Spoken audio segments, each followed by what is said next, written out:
How's it going, everyone? We've got a lot more PlayStation 5 game leaks and updates to go over. The statue mystery as far as the Game Awards seemingly has been solved, and it is what I and many others had been speculating. It is Larian Studios' next title, as a new Divinity logo and two symbols were discovered and trademarks were uncovered, and they totally link up with the statue. I know it's not something a lot of people are gonna get excited for.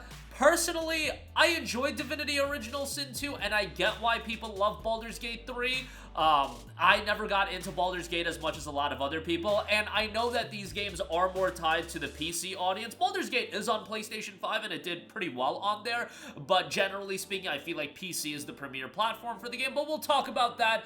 Final Fantasy VII Remake Part 3... I think that's something that could see a reveal tomorrow. I really think this game is going to be out sooner than people expect for a wide variety of reasons, but we'll talk about that. And The Last of Us director Bruce Straley will be revealing his new game at the Game Awards. That's confirmed. Now, that game is being developed by a fairly small studio, but we'll talk that at the end of this video. But first of all, a new Divinity logo and symbols have been trademarked, matching the mystery statue of the Game Awards 2025. So, as I believe Jason Schreier, what he noted was it's something people will get excited for. And yeah, there's a lot of people that are going to be excited about Divinity, whether it be called Original Sin 3. I know that name has been kind of debunked, but it'll be some sort of Divinity title. Again, Larian Studios literally won Game of the Year in 2023, so the Game Awards seems like a perfect place to reveal their next title. Who knows how the release is going to be structured? Remember, Baldur's Gate 3 was in early access for quite a while on PC. Then it came out on PC, and then a month after its 1.0 release on PC is when it dropped on PlayStation 5. And if you remember the timeline of events, it's actually interesting. They moved up Baldur's Gate 3's PC release a month in advance to avoid Starfield. You guys remember that? Think about the perception of those two games 2 years later. Baldur's Gate 3 ended up winning Game of the Year. Starfield was cooked, and I even enjoyed Starfield more than a lot of other people, but it's kind of funny how Baldur's Gate 3 was the one like, okay, we'll get out the way, the game's good to go on PC, and then I believe Baldur's Gate 3 dropped the same day as Starfield on PlayStation 5, but looking back, it's kind of funny, and, you know, it's interesting, but Larian totally got elevated as a studio. See, that's what I'm talking about when I talk about I want Expedition 33 to win Game of the Year this year, because while I don't personally care that much about the awards, I understand what the awards can mean and how they can elevate a studio. Optically, it can give them a confidence boost, so on and so forth, and it means a lot to the studios themselves, and, you know, that's great for them.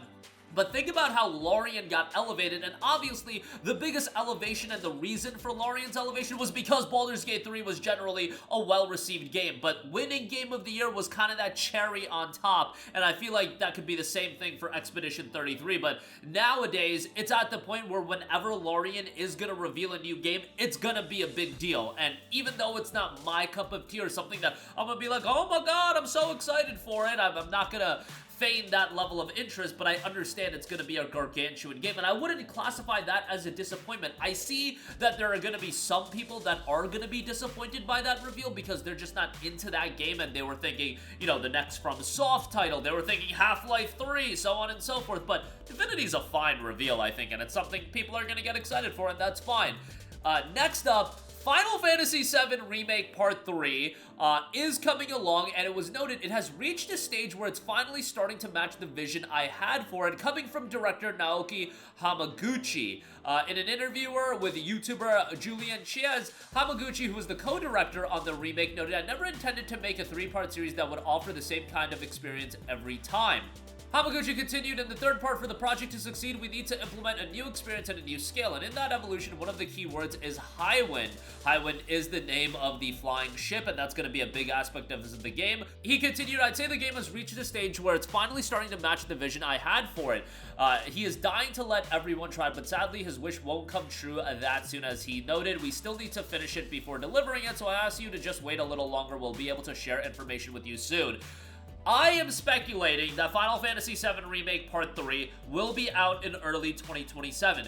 They had noted that they did not do DLC for FF7 Rebirth because they wanted to completely focus in and dial in on Part 3 and get that out as soon as possible. Early 2027 would also be the 30-year mark of when the original Final Fantasy VII came out. That is just too perfect to release the game, and you could potentially do it on 3 discs. I think that would be so cool to see as paying a little bit of homage, and that was like the big reveal at the end of FF7 Rebirth. I believe it was the Summer Game Fest trailer. It was like a big deal that that game was gonna come on 2 discs. Could you imagine 30 years after the original release, the third part on 3 discs? I think even if it doesn't need to be on 3 discs, I think it would just add to like the aura of the game. And a lot of people would just buy the game digitally anyway. I know that, you know, saying it'll be on 3 discs is easier said than done. That would be a little bit of a cost, an added cost for Square Enix. Fingers crossed they don't up the game to $80 to justify the 3 discs, but nonetheless, I'm very excited for it. And remember that FF7 Rebirth was revealed in June of 2022, ultimately set up for a release in February of 2024. If we're going with the timeline that it's gonna come out in early 2027, we're right at the timeline, man. We would be like 15 months away from the release of the game, so now would be the time you would think to reveal the game, and that's again with the thought process of it coming out in 2027, and that would be a huge W as well, because in an era of 5 to 6 year game development cycles, Square Enix doing the Final Fantasy VII Remake trilogy.